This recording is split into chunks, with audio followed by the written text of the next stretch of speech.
It's 2 o'clock, and the Code Board of Tarpon Springs meeting is called to order. Bobby, would you call the roll, please? Ms. Wade? Present. Mr. Perfidio? Here. Mr. Weeks? Here. Mrs. Telliar? Here. Mrs. Archer? Here. Mr. Rollinston? Here.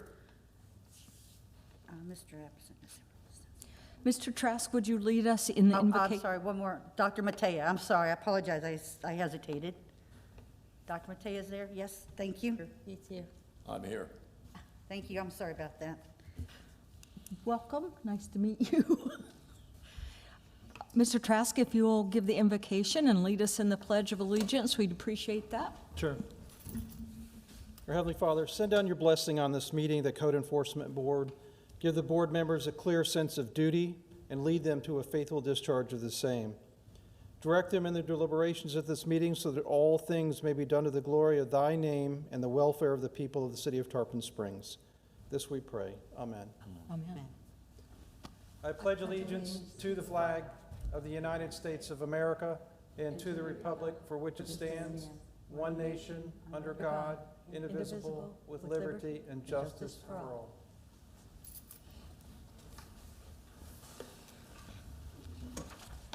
It is the intention of this board to promote, protect, and improve the health, safety, and welfare of the citizens of Tarpon Springs by providing an equitable, effective, and inexpensive method of enforcing various codes within the city of Tarpon Springs.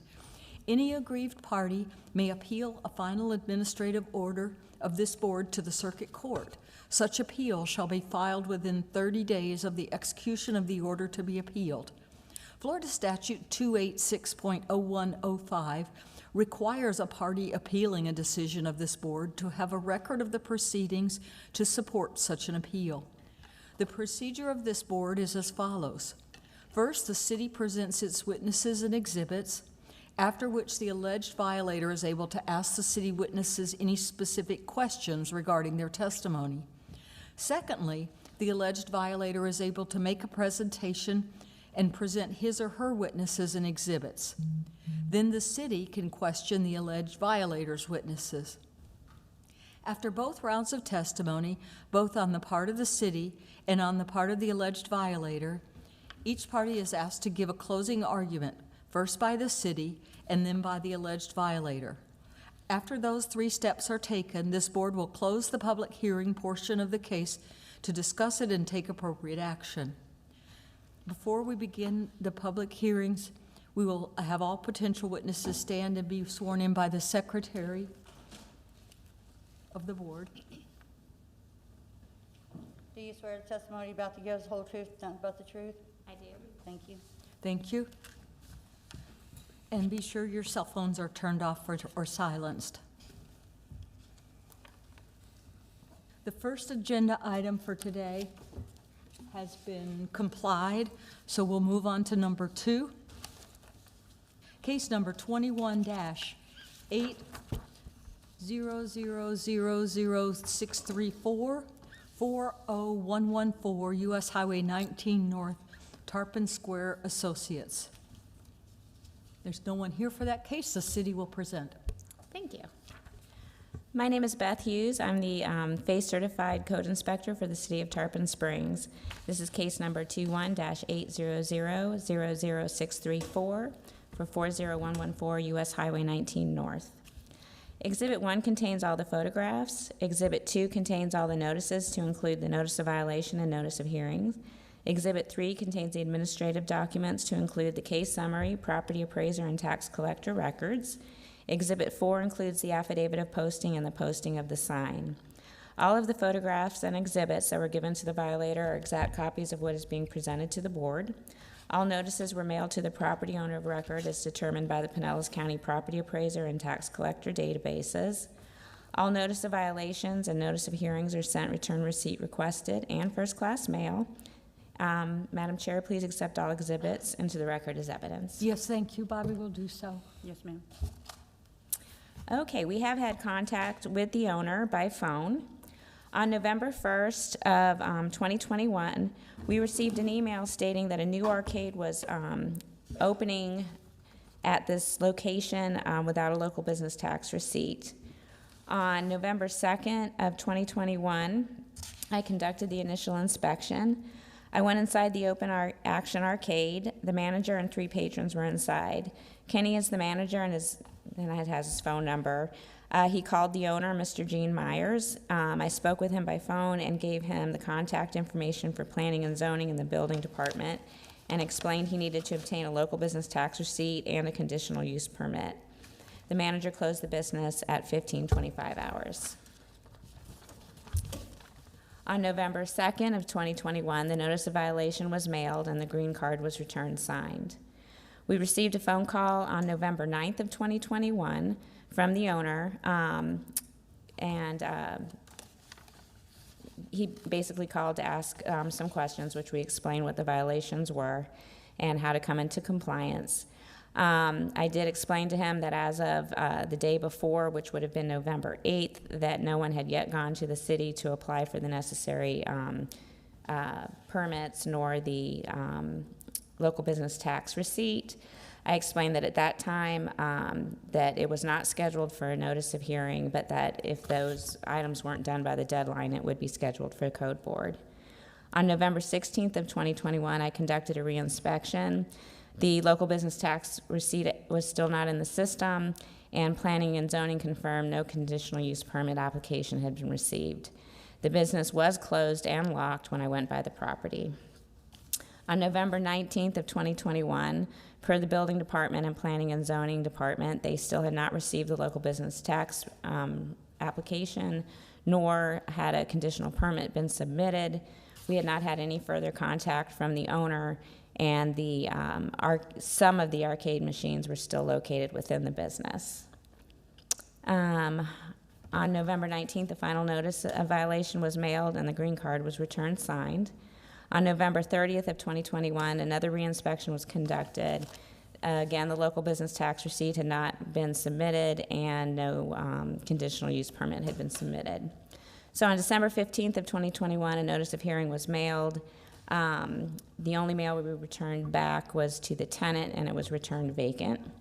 On January 3rd of 2022, the sign was posted and the affidavit of posting was signed. On January 12th of 2022, I conducted the final inspection. We still don't have any local business tax receipt application, nor site plan or conditional use permit application, and there still are some machines located within the business, which is the reason that we're here today. There is a sign on the door stating that the business is moving to a different location. However, until all the machines have been removed, I would like to go ahead and move forward with this case. Let me go ahead and bring up the pictures.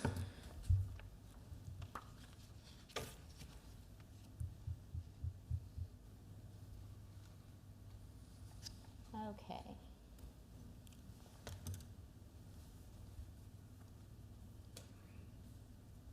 So this is a picture of the first day that I was there. They had the A-frame sign with the business being open.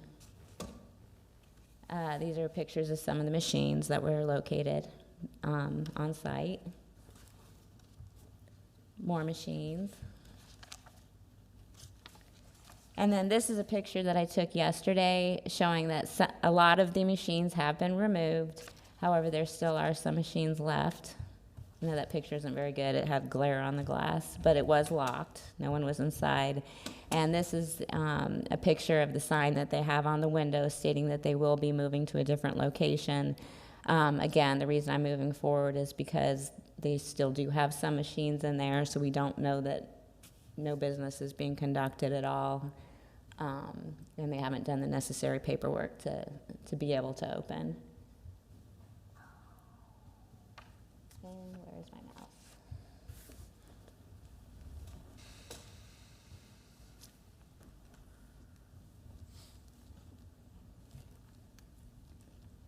Sorry, I'm trying to find my mouse so I can close the pictures.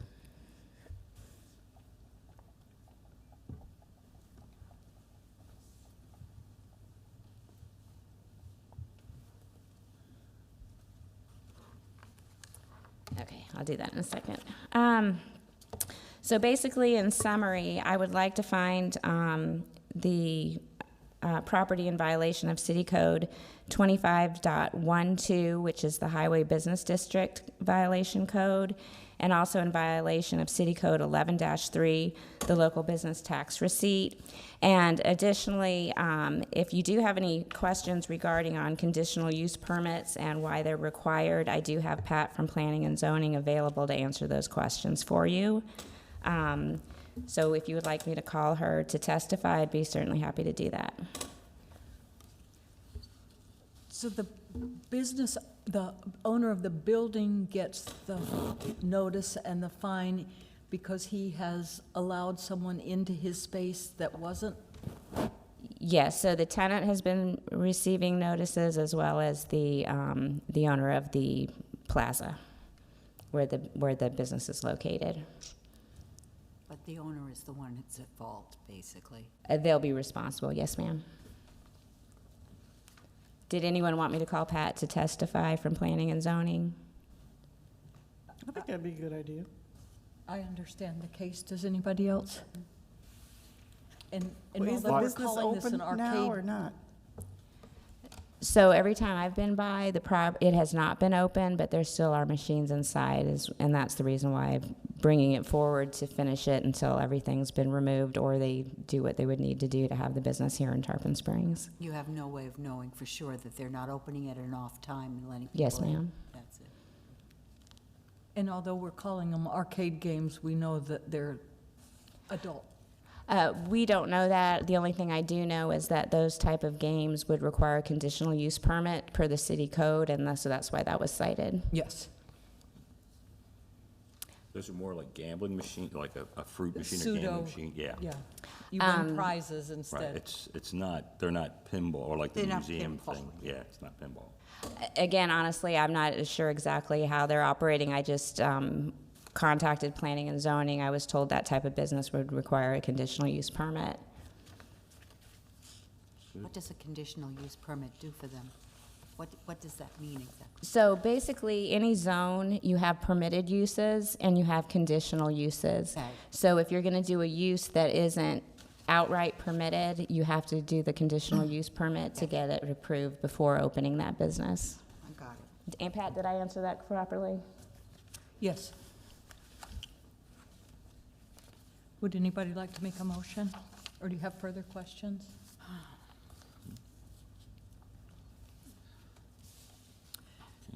I move based on the testimony, evidence, and facts presented in the law that at the time of the alleged violations, Section City Code 25.12 and Section City Code 11.3 of the Code of Ordinance of the City of Tarpon Springs was in force and effect, and the respondents were in violation thereof. Second.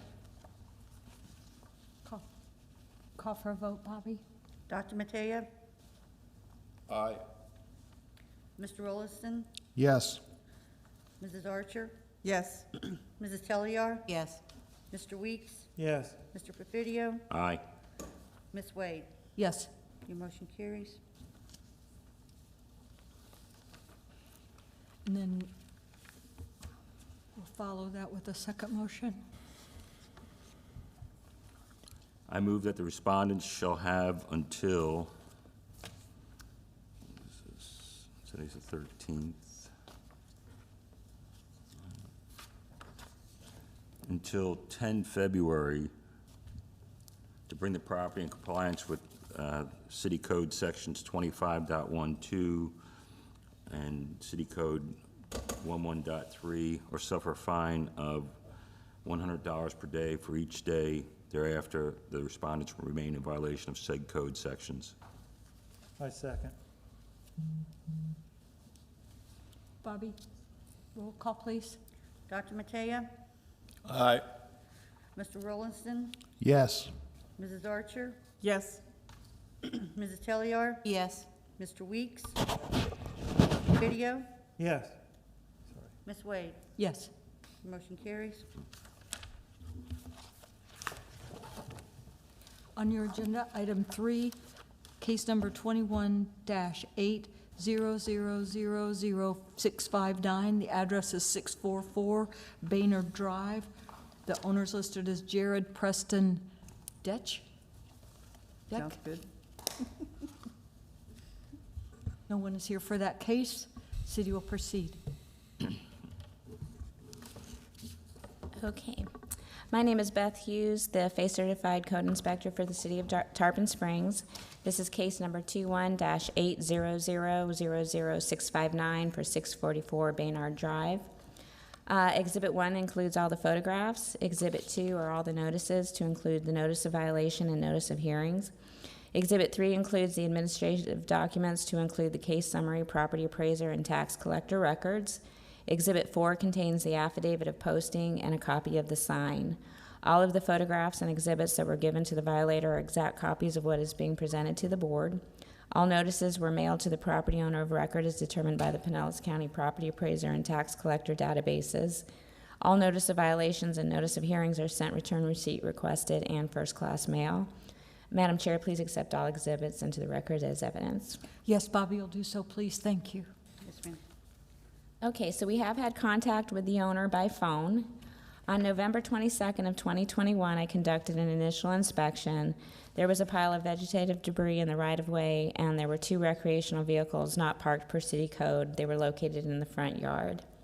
On November 23rd of 2021, the notice of violation was mailed and the green card was returned signed. On December 7th of 2021, I conducted a reinspection. There now were trash cans in the right-of-way and by the front door. The vegetative pile had not been removed, and the trailers were still parked in the front yard. On December 8th of 2021, an amended notice of violation was mailed, and per the postal tracking website, it was in transit. On December 21st of 2021, I conducted a reinspection. The trash cans were still in the right-of-way. The vegetative debris was still in the street. There was debris by the front door and recreational vehicles parked in the front yard. On December 21st of 2021, the notice of hearing was mailed, and again, per the postal tracking website, it was in transit. On January 3rd of 2021, the sign was posted and an affidavit of posting was signed. On the same day, we received a phone call from the property owner, Mr. Deck. He had questions regarding the violations cited and the trailer, and questions regarding on how he can park a trailer per code. I asked him to let me know what would be a good time to meet him on Friday, and I'd be happy to come out to the property where we could explore parking options for him that would be in compliance and go over the other violations, and I never did hear from him. So I conducted the final inspection on January 12th. The boat trailer was still parked in the front yard. The pile of debris had been removed, but there was still some debris left in the curb. Trash cans were still in public view on a non-trash day, and I do have pictures.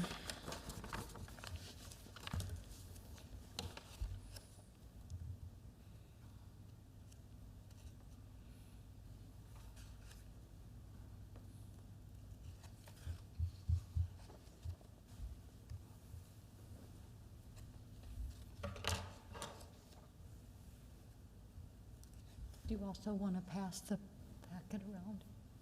He has them. They're passing them. Okay, so this just shows a minor bit of debris on there. This is the pile that was located. It was kind of half in the street, half on the property. Those are the pictures of the trailers.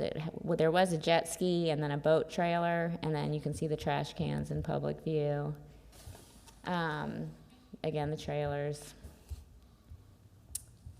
So this was the next time I went out. Now there's the wheelbarrow and the trash cans are still there. There was debris by the front door. Just some debris in the yard, just some trash.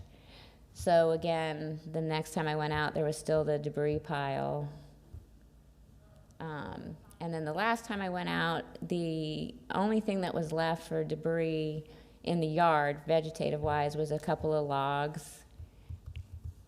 There was debris by the front door, different debris, but still debris. The wheelbarrow was still out. there was some kind of building material laying against the fence, some more building material in the driveway. This is a different trailer, but there's now a different trailer in the front yard, and the trash cans on a non-trash day still out on the street. And then, like I said, the large amount of vegetation pile was picked up, but there's still the debris from it still needs to be removed from the street. The one thing that I failed to mention is that I actually did go by Monday, since we had agreed that he was going to reach out to me to give me a good time to meet with him the Friday before to try to avoid coming to Code Board. And since I hadn't heard from him, I went by just to see if it was in compliance. I did leave a door hanger letting him know the items that still needed to be rectified, and did not hear from him. So in conclusion, I would like to ask the board members to find the property owner in violation of City Code 8-52 for nuisance prohibitions, City Code 42.00 for parking and storing of recreational vehicles, and in violation of City Code 8-16 pre-collection practices. And that concludes my testimony. You may have questions for her.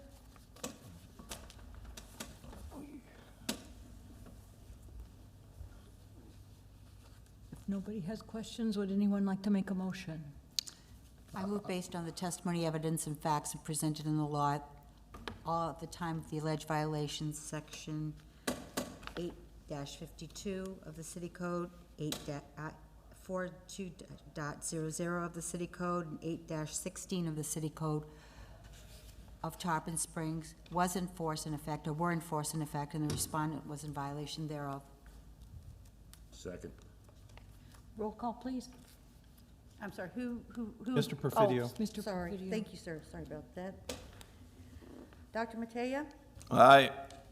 Mr. Rolliston, Yes. Mrs. Archer, Yes. Mrs. Telliar? Yes. Mr. Weeks, Yes. Mr. Presidio, Aye. Ms. Wade. Yes. Your motion carries. Then we'll need a second motion. I move based that the respondent shall have until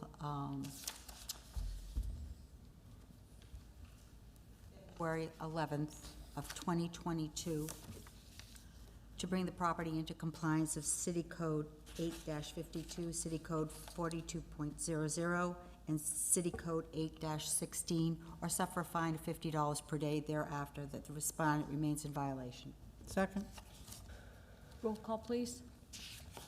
Dr. Matea, Aye. Mr. Rolliston, Yes. Mrs. Archer, Yes. Mrs. Telliar, Yes. Mr. Weeks, Yes. Mr. Presidio, Aye. Ms. Wade. Yes. We have 1, 2, 3, 4, 5 affidavits of compliance. I forget how we do it. Can I group them all, Mr. Trask? There's no fines associated with them.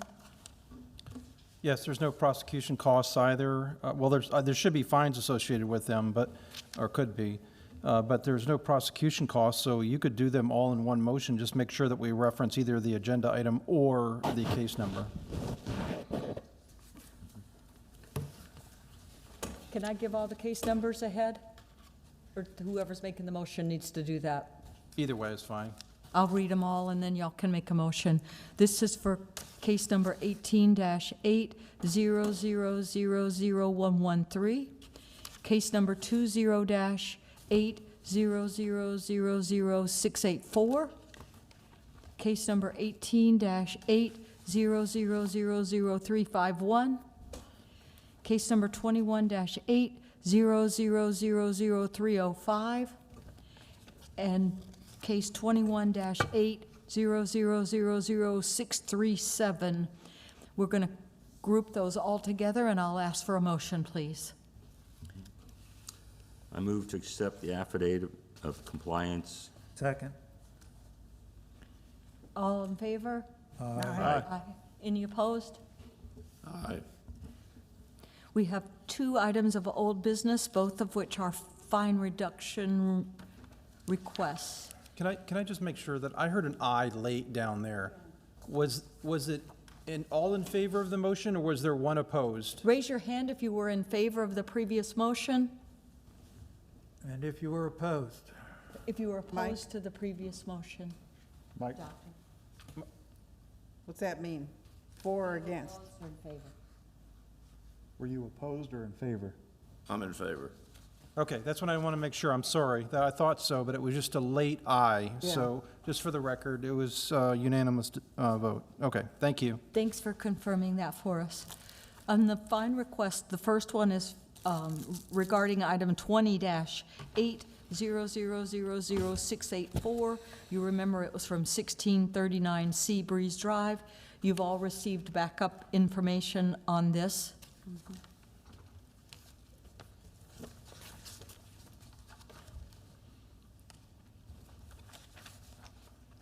And you've received the city's response.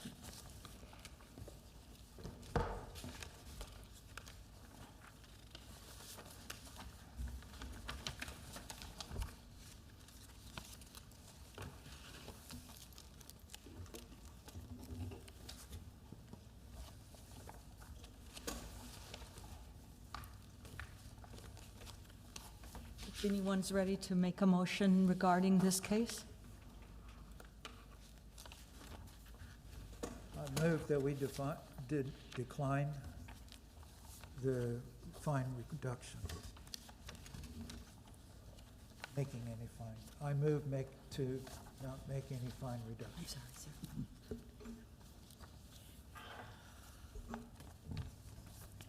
Died on the floor. He's declining, you want the fine reduction. I move to decline the fine reduction. Second. And my second was Dr. Matea. No, Mr. Perfidio, He usually says aye. you made the second, correct? Yes, sir. Thank you. Bobby was just clarifying that. Then- Yeah. Then we'll have a voice vote on this? Call for discussion. Yes. Yes, Oh, sorry. I'm sorry, thank you. We've worked with this lady for 9 months total, and we've done everything we can in order to make sure that she came back into compliance. And she's upset, and I understand, but I don't think we're at fault at all. And for those that are new, I'm going to have Mr. Trask read the rules for fine reduction. It's codified for us. Okay, just a moment, please. Yes, sir.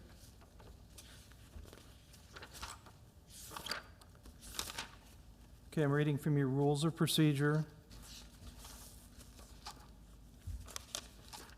Rule 5, Section 3.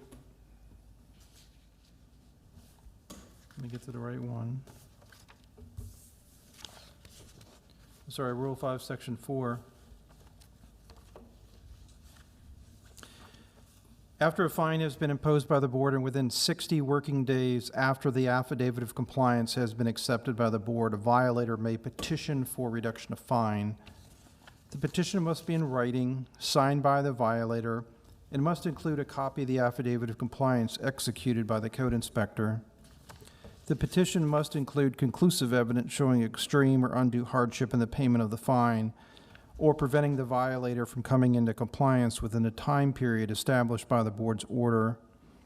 The code enforcement clerk shall schedule the petition to be considered. The code enforcement inspector may present in written form a response to the petition for reduction of a fine.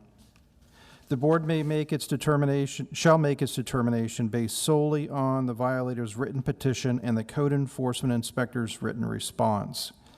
The board secretary shall notify the violator by regular mail of the determination made by the board. No petition for the reduction of a fine will be considered prior to the board's acceptance of an affidavit of compliance. Under no circumstances may the amount of the fine be reduced below the costs of the action. Under no circumstances may the amount of the fine be reduced once a foreclosure action by the city is instituted. Additionally, under no circumstances may the amount of a fine for a repeat violation be reduced. That was a reading of your Rule 5, Section 4. This was the change in the rules that was effective as of June 10th, 2010. So we have a motion on the floor and a second.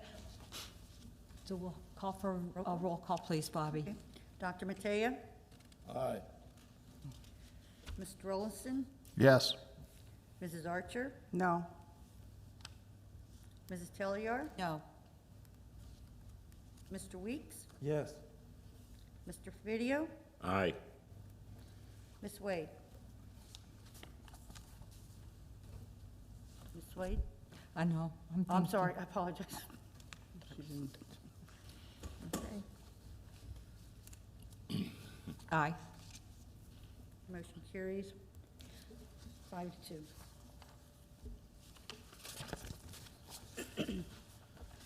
So we have a second request for fine reduction.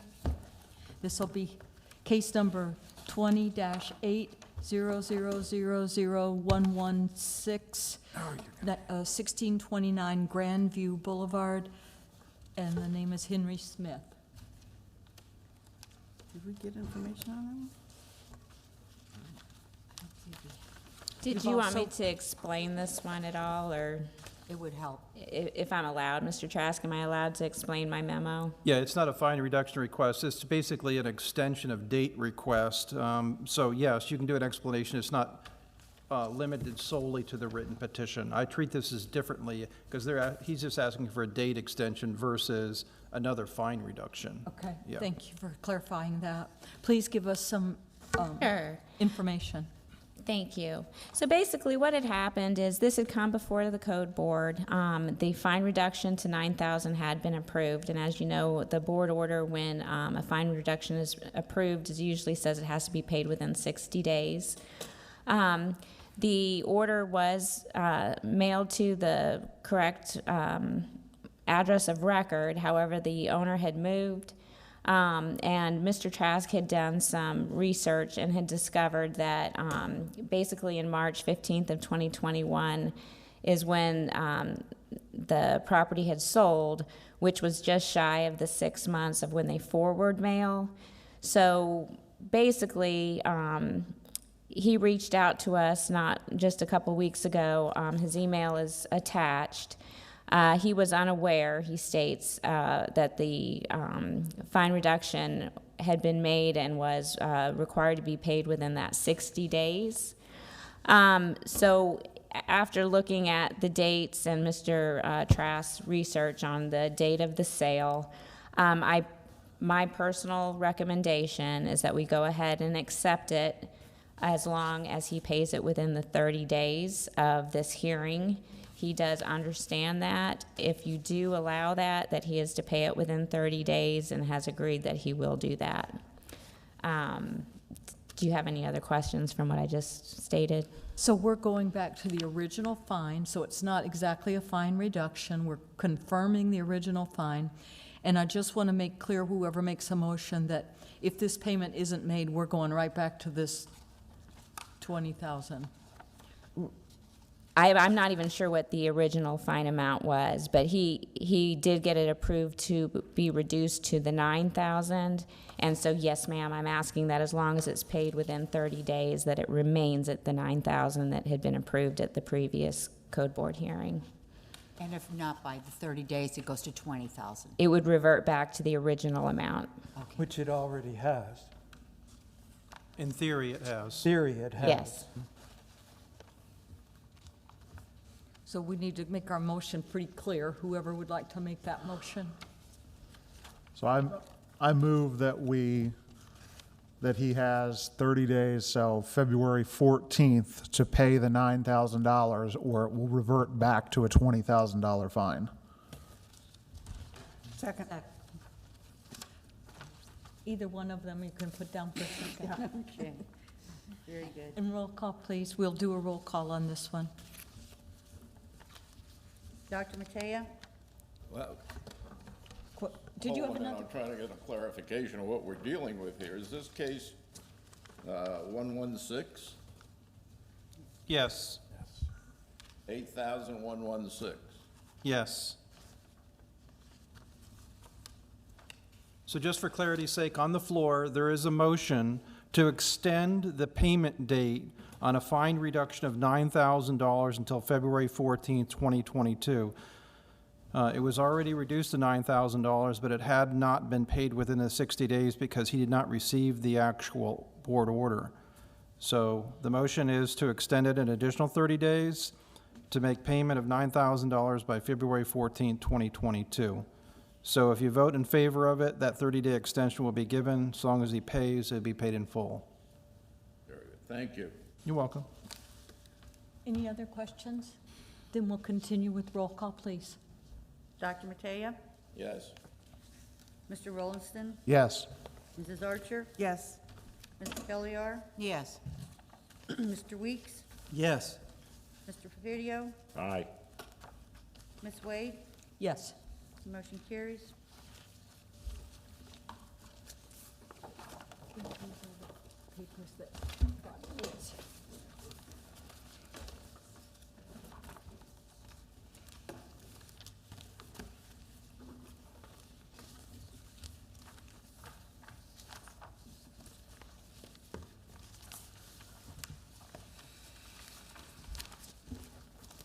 I did not get minutes. Did anyone get minutes? Not yet, okay. Do we have any public comments? There's no minutes. Board or staff comments? I'd like to welcome the new folks that I haven't met. Thank you for coming and joining us. Anybody else?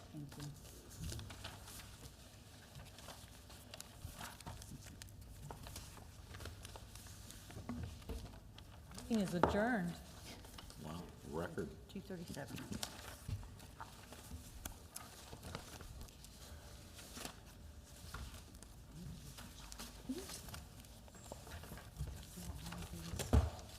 So if everybody, the meeting has been adjourned. Okay.